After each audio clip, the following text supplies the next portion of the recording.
გამარჯობა, დღეს 29 ივლისია. წარმოგიდგენთ 10 ყველაზე ცნობილ ადამიანს, რომელიც ამ დღეს დაიბადა. 1998 წლის 29 ივლისს დაიბადა შვედი ჩოგბურთელი მირიამ ბიორკლუნდი.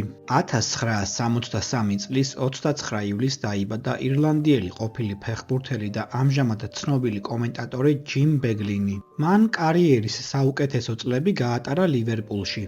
1991 წლის 29 ივლისს დაიბადა ესპანელი ავტომრბოლელი, ორგზის ფორმულა 1-ის მსოფლიო ჩემპიონი ფერნანდო ალონსო. ამჟამად ის ასპარეზობს ფორმულა 1-ში ასტონ მარტინის გუნდის შემადგენლობაში. ალონსო ითვლება ფორმულა 1-ის ყველა დროის ერთ-ერთ უდიდეს მრბოლელად. 1883 წლის 29 ივლისს დაიბადა იტალიელი პოლიტიკოსი, იტალიის სოციალური რესპუბლიკის მმართველი, ფაშიზმის დამაარსებელი, დიქტატორი ბენიტო მუსოლინი. 1954 წლის 29 ივლისს დაიბადა რუსი კომპოზიტორი, პროდიუსერი, პიანისტი, მომღერალი, ლენინური კომკავშირის პრემიის ლაურეატი, რუსეთის დამსახურებული არტისტი, უკრაინის სახალხო არტისტი იგორ კრუტოი.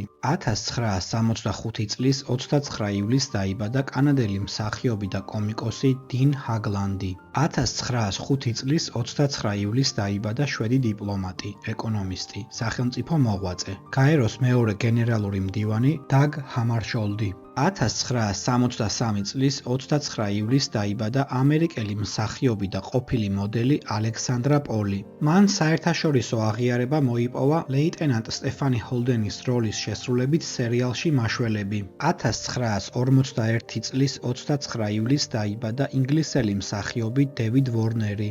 1928 წლის 29 ივლისს დაიბადა ქართველი კომპოზიტორი, საქართველოს სახალხო არტისტი, ზაქარია ფალიაშვილისა და შოთა რუსთაველის სახელობის პრემიების ლაურეატი, ღირსებისა და წმინდა გიორგის ოქროს ორდენების კავალერი, თბილისის საპატიო მოქალაქე ბიძინა კვერნაძე. და კომენტარე შენ რომელი ცნობილი ადამიანი იცი, რომელიც ამ დღეს არის დაბადებული.